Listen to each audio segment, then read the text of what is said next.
जुगनू को शिरीन की सजा से बचने के लिए करीब 2 किलो और घास का इंतजाम करना था, लेकिन उसकी सारी कोशिशें नाकाम हो चुकी थीं। देर रात होने की वजह से अब वो किसी के घर का दरवाजा भी नहीं खटखटा सकता था। परेशानी के मारे उसके पसीने छूट रहे थे। काफी देर तक वो वहीं बैठा रहा। आखिरकार वो घर आ गया। पूरी रात उसे एक पल के लिए भी नींद नहीं आई। उसे फिर सोन तारा के नहाने और गुनगुनाने की आवाज आई, लेकिन छेद से उसे देखने का मन नहीं हुआ। सुबह के 5 बज रहे थे, तभी वो उठा और खुद से बोला, यही आखिरी रास्ता है, वरना मैं अपने शरीर का एक अंग खो दूंगा। वो खड़ा हुआ, एक लोहे की दराती उठाई और तुरंत उसी हालत में घर से निकल गया। भागते भागते वो गांव की सीमा तक पहुंच गया, जहां पर काफी सारे खेतों में गेहूं की फसल लहलहा रही थी। ये भभीकन के खेत थे।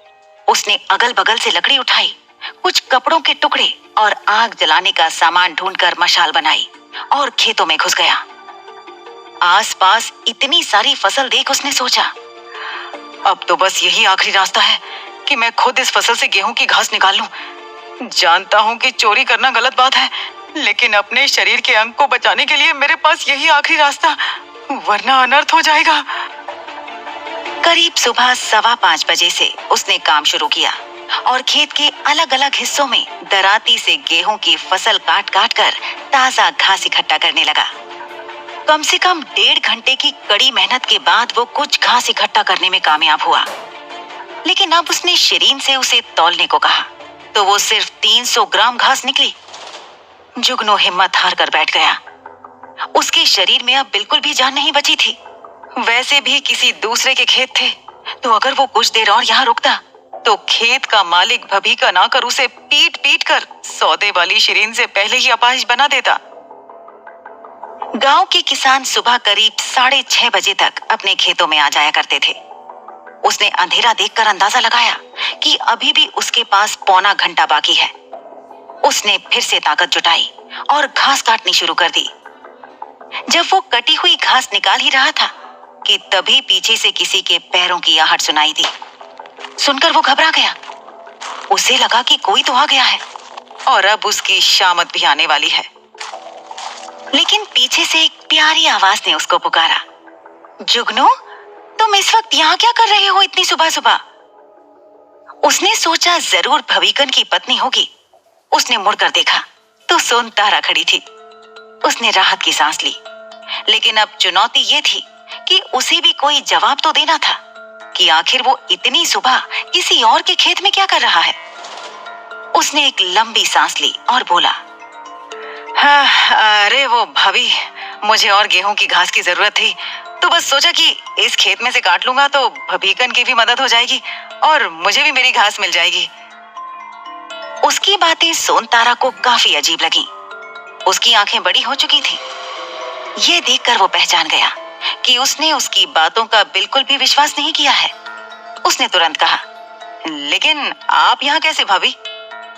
सोन तारा ने तुरंत कुछ याद करते हुए कहा, हम तो बस पास के कुएं तक जा रहे थे। तुम भी ये सारा काम छोड़ो और घर आ जाओ। पहले कुछ खा लो, फिर ये सब कुछ कर लेना। माथे से पसीना पोंछते हुए उसने कहा, नहीं नहीं भाभी, इतना समय नहीं है। मुझे जल्दी से जल्दी इस घास को इकट्ठा करके इसके मालिक तक पहुंचाना है। इसका मतलब तुम ये सब किसी और के लिए कर रहे हो?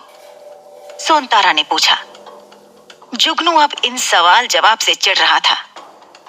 बहुत लंबी कहानी है, अब फिलहाल मेरे पास वक्त बहुत कम है।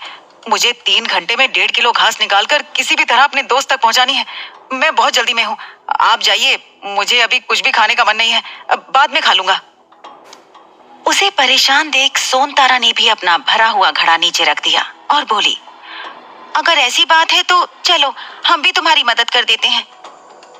सोन तारा ने मदद का हाथ आगे बढ़ाया।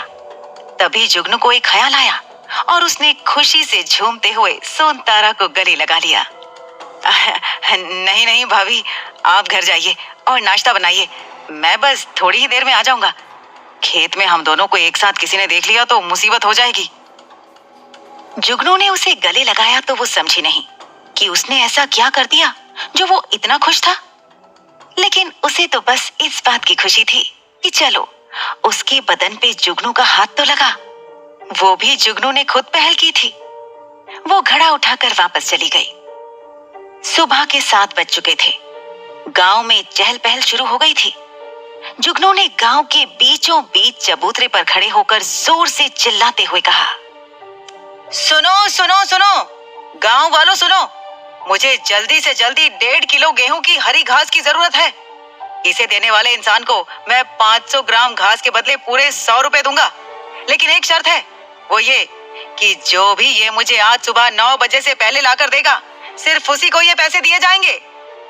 उसकी ये चाल बहुत कमाल की थी।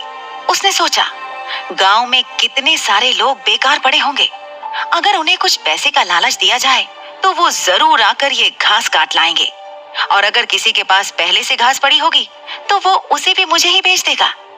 और वही हुआ। कुछ ही देर में उसके घर के बाहर छोटे छोटे बच्चों से लेकर बड़ों तक की लाइन लग गई। सब अपने अपने हाथ में घास की छोटी छोटी गड्डियां लेकर आए थे। सबने अपनी घास उसे बेच दी।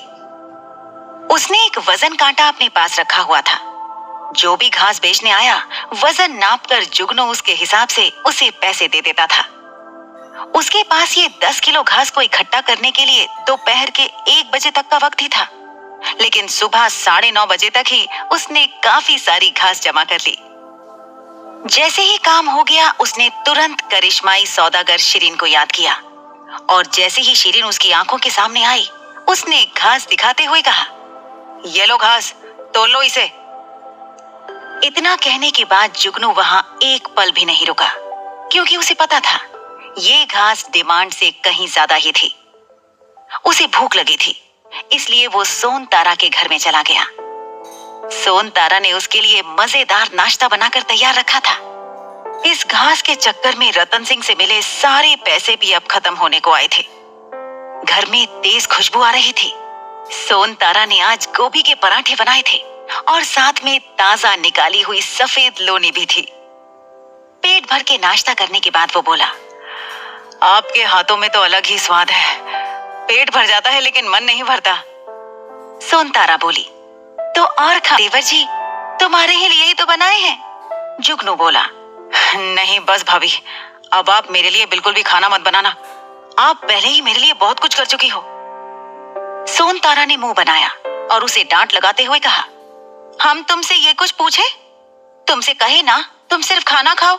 जबान का इस्तेमाल सिर्फ पराठे खाने के लिए करो, ज्यादा लबड़ सबड़ मत करो, वरना हम गुस्सा जाएंगे। अभी अभी जुगनू के सर से एक बहुत बड़ी चिंता का पहाड़ उतरा था।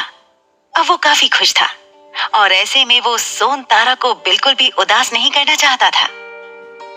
अपने हाथों में पीतल की झूठी थाली और कटोरी लेकर वो सोन तारा के पास पहुंचा और थमाते हुए मुस्कुरा के बोला, ठीक है भाभी, मुझे माफ कर दीजिए, गलती हो गई।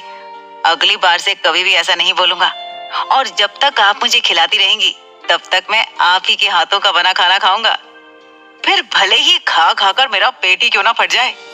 अब तो आप नाराज नहीं होना मुझसे। उसकी प्यारी बात सुनकर सोन तारा मुस्कुराने लगी।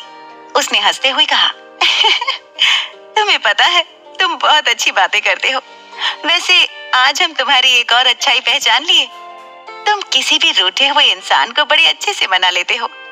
वैसे ये तुम्हें आगे जाकर बहुत काम आएगी, क्योंकि लड़कियों को तो बात बात में रूठने की आदत होती है, और हमको लगता है तुम अपनी औरत को बड़े अच्छे से मना लोगे। वैसे ये सब तुम कहाँ से सीखे? कहीं पहले से किसी को मनाने की आदत तो नहीं ना तुम्हें? जुगनू ने बात घुमाते हुए कहा, अरे नहीं नहीं, आप पहले ही हो जिसे मनाया है। बात सुन सोन तारा शर्मा गई।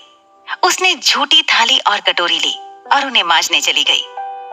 वो भी अब अंगड़ाई लेकर थक हार कर सोने के लिए जा रहा था, लेकिन तभी उसने सोचा कि एक बार जाकर देख तो ले कि जो कुछ भी उसने इतनी मेहनत से इकट्ठा किया था उसका उसे क्या रिवॉर्ड मिलने वाला है। वो घर की तरफ चल दिया। बाहर आंगन में से उसने सोन तारा की ओर देखकर कहा, अच्छा भाभी, अब मैं थोड़ा सा थका हुआ हूँ, थोड़ी देर के लिए सोने जा रहा हूँ। नाश्ता वाकई में बहुत स्वाद का था, थैंक यू। सोन तारा बोली, अच्छा दोपहर को समय से खाने के लिए आ जाना, ठीक है? मुझे बुलाने ना आना पड़े। उसने हाँ में सर हिलाया और चला गया। घर के अंदर आकर जुगनू ने शिरीन को याद किया। उसके सामने फिर से कुछ रंग बिरंगे हजारों बिंदुओं से हवा में एक चेहरा बन गया, जिसने बहुत ही खुशनुमा आवाज में उससे कहा, मैं आशा करती हूँ कि आज की आपकी सुबह खुशनुमा रही होगी। आपकी जानकारी के लिए बता दूं कि आपने जितनी भी गेहूं की घास दी थी वो 10 किलो से काफी ज्यादा थी और इसके लिए मैं आपको बधाई देती हूँ। जुगनू को कोई दिलचस्पी नहीं थी। उसने सीधे मुद्दे पर आते हुए कहा, वो सब तो ठीक है, लेकिन ये बताओ कि इतनी मेहनत करने का मुझे क्या फल मिलेगा? शिरीन ने फिर अपनी मैकेनिकल आवाज में एक वर्चुअल स्क्रीन दिखाते हुए कहा, ये देखिए, आपको इस टास्क को पूरा करने के लिए पूरे 500 क्रेडिट पॉइंट्स दिए गए हैं। वर्चुअल स्क्रीन पर 500 लिखा हुआ था और उसके नीचे कुछ पटाखे भी फूट रहे थे। 500 क्रेडिट पॉइंट को देखकर उसका चेहरा लटक गया।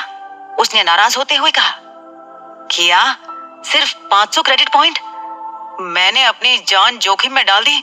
मैं लूला लंगड़ा कुछ भी हो सकता था।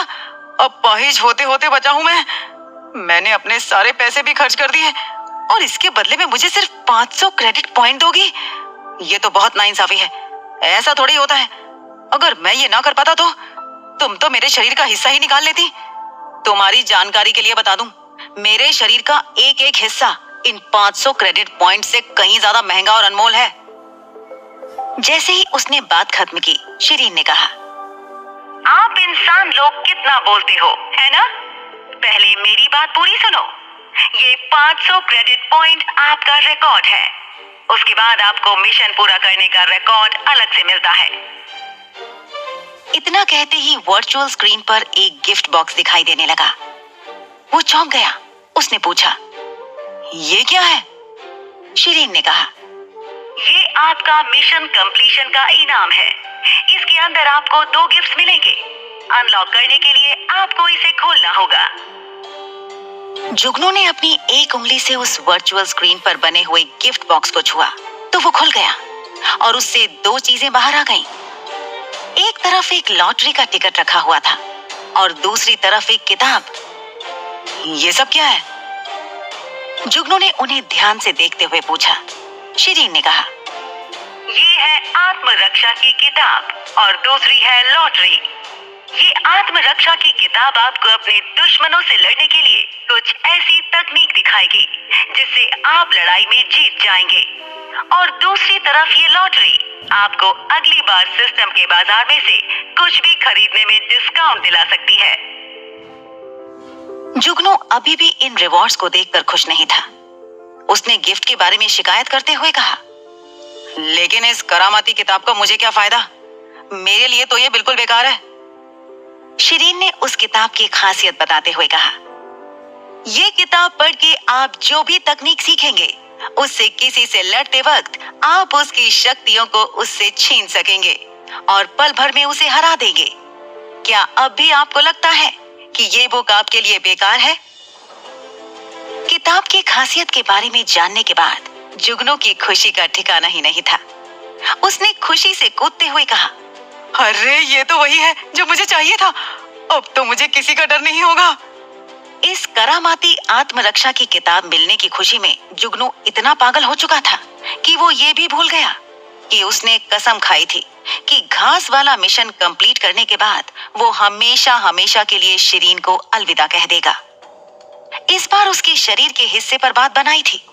हो सकता है कि अगली बार इसकी वजह से उसकी जान भी खतरे में पड़ जाए।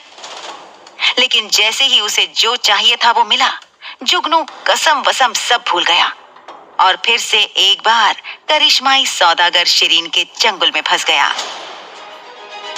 क्या इस करामाती किताब में भी शिरीन की कोई चाल है? क्या अगली बार भी वो जुगनू को ब्लैकमेल करेगी? क्या जुगनू इस करिश्माई सौदागर के चंगुल से कभी भी बाहर निकल पाएगा? जानने के लिए सुनिए अगला एपिसोड।